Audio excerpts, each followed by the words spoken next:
Bismillahirrahmanirrahim. Assalamualaikum warahmatullahi wabarakatuh.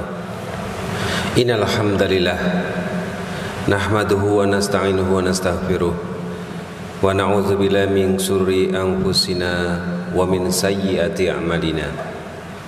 May yahdihillahu fala mudhillalah wa may yudlil fala hadiyalah. Asyhadu an la ilaha illallah wahdahu la syarikalah wa asyhadu anna Muhammadan abduhu wa rasuluh la nabiyya ba'dah.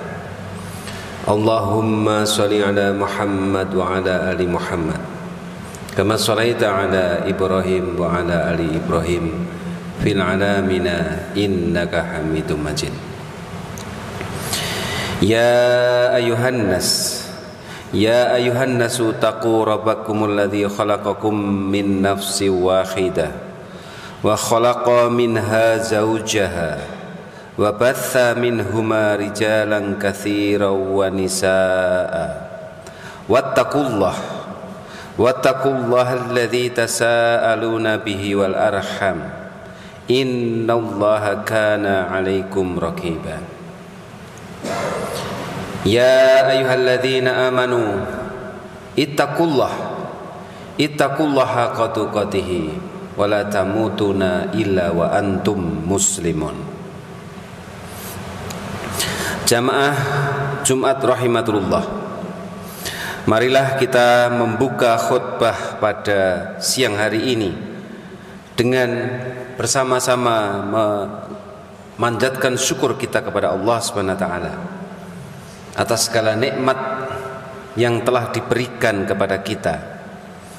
Dan marilah kita menyadari bahwa di antara berbagai nikmat yang telah Allah berikan kepada kita, ada satu nikmat yang paling besar, nikmat yang paling berharga, yang nikmat ini jika tidak kita jaga dengan sebaik-baiknya, maka boleh jadi nikmat-nikmat Allah yang lain akan menjadi azab bagi kita, akan menjadi musibah, yaitu nikmat iman dan Islam. Menjadi seorang muslim dan mukmin adalah satu anugerah yang luar biasa. Betapa tidak, karena Islam adalah satu-satunya jalan bagi kita untuk selamat dalam kehidupan di dunia dan akhirat. Semua jalan lain tidak akan diterima oleh Allah di akhirat. Sehingga ketika kita menjadi seorang muslim, maka kita telah memiliki jalan yang benar. Yang kedua, karena menjadi seorang muslim tidak akan bisa terjadi apabila tidak dikehendaki oleh Allah Subhanahu wa taala. Bahkan seandainya seorang rasul pun meminta kepada Allah atas orang yang dikasihi untuk menjadi seorang muslim, kalau Allah tidak menghendaki maka itu tidak terjadi. Bagaimana kita bisa melihat di dalam sejarah istri, anak, orang tua dari seorang rasul boleh jadi menjadi penentang dari rasul itu. Bahkan kita tahu salah satu musuh yang paling hebat dalam musuh Islam adalah pamannya Rasulullah SAW. Dan bahkan paman yang boleh disebut juga sebagai ayah angkat dari Rasulullah SAW, yaitu Abu Thalib, hingga akhir hayat tidak menjadi seorang muslim. Padahal kalau dipikir dia adalah orang yang sangat dekat, bahkan barangkali paling dekat dengan Rasulullah SAW. Beliau banyak membantu Islam, dan beliau tentunya juga didoakan oleh Allah, oleh Rasulullah SAW. Tapi ternyata sampai akhir hayat, karena tidak dikehendaki oleh Allah, maka beliau tetap bukan seorang muslim. Oleh karena itu, mari kita mensyukuri nikmat menjadi seorang muslim ini dengan syukur yang sesungguhnya, yaitu satu rasa dalam hati yang senantiasa menyadari ini adalah anugerah yang besar kepada Allah. Kemudian kita perbanyak lisan kita dengan zikir-zikir bersyukur, dan yang lebih penting adalah dengan perbuatan, yaitu menjalankan ajaran Islam ini dengan kafah, dan kemudian menjaga keislaman kita ini hingga kita nanti dipanggil oleh Allah SWT. Ma'asyiral muslimin, jamaah salat Jumat rahimatullah. Bisnis itu adalah satu kegiatan yang sangat penting dalam kehidupan manusia dan juga sangat digemari oleh manusia. Bahkan ada sebagian orang memiliki satu pandangan tentang dunia ini, bahwa dunia ini pada dasarnya digerakkan oleh bisnis, ruh bisnis, politik, sosial, dan lain-lainnya. Bahkan ada juga yang mengatakan agama juga digerakkan oleh motivasi bisnis. Bisnis pada dasarnya adalah satu aktivitas untuk mencari keuntungan, dan itu adalah sesuatu yang diperbolehkan dalam agama kita, diperbolehkan dalam Islam. Kita menyaksikan bahkan Rasulullah sendiri adalah seorang pebisnis. Ya, meskipun apakah beliau masih melakukan aktivitas bisnis ketika telah menjadi Rasul itu diperdebatkan, tapi jelas tidak bisa diperdebatkan bahwa banyak sekali sahabat yang hingga akhir hayat masih menjadi seorang pebisnis.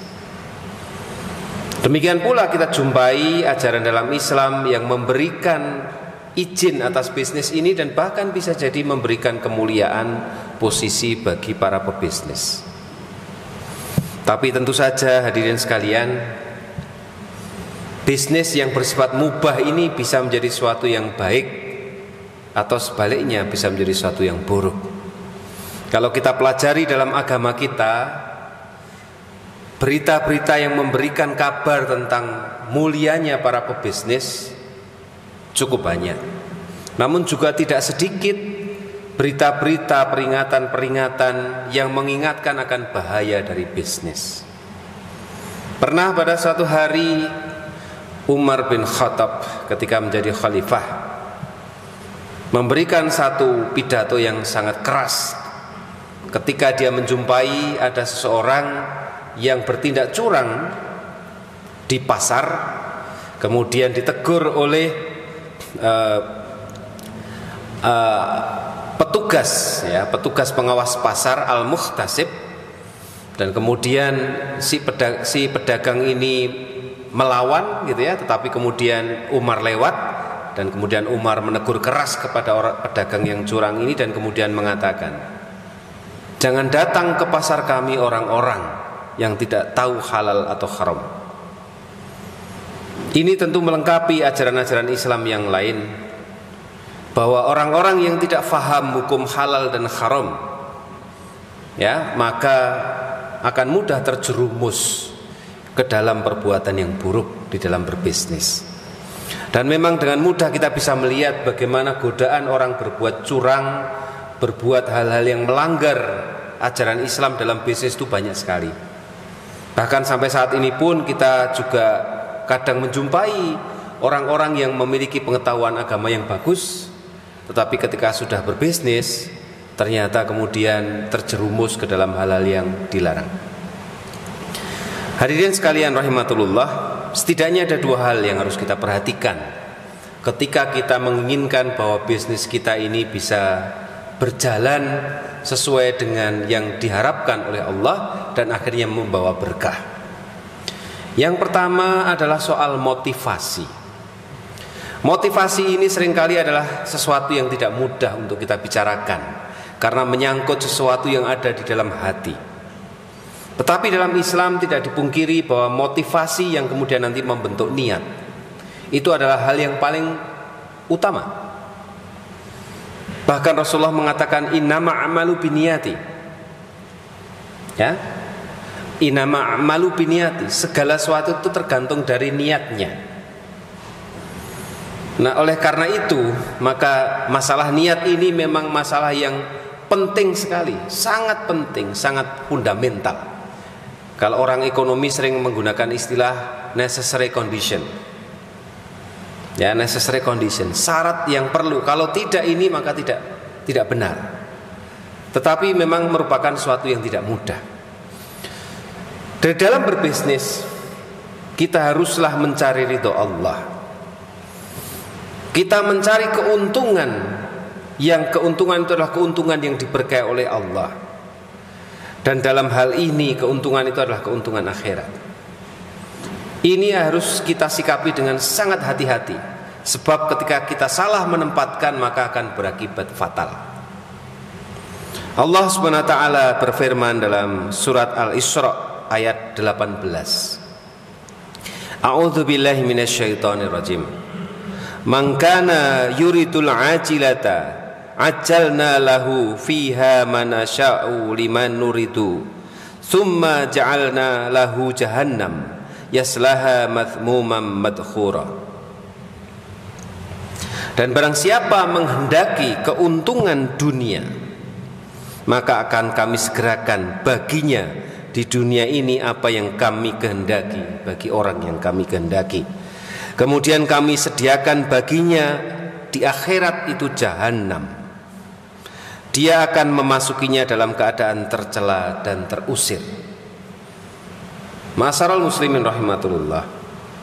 Keuntungan dunia dan keuntungan akhirat jika tidak tepat dalam menempatkan, dia bisa menjadi substitusi. Dia bisa menjadi sesuatu yang saling mengganti. Ketika kita mendapatkan keuntungan dunia, maka kita tidak mendapatkan akhirat. Barakallahu wa lakum fil Qur'anil azim wa nafa'i wa iyyakum bima fihi minal ayati wa dzikril hakim. Aqulu qouli hadza innahu wal ghafurur rahim.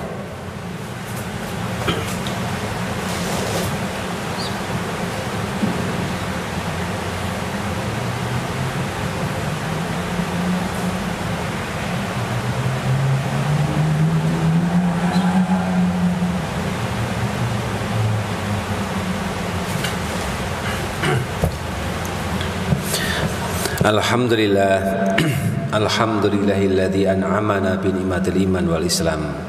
Asyhadu an la ilaha illallah wa asyhadu anna Muhammadar Rasulullah. Allahumma shalli ala Muhammad wa ala ali Muhammad.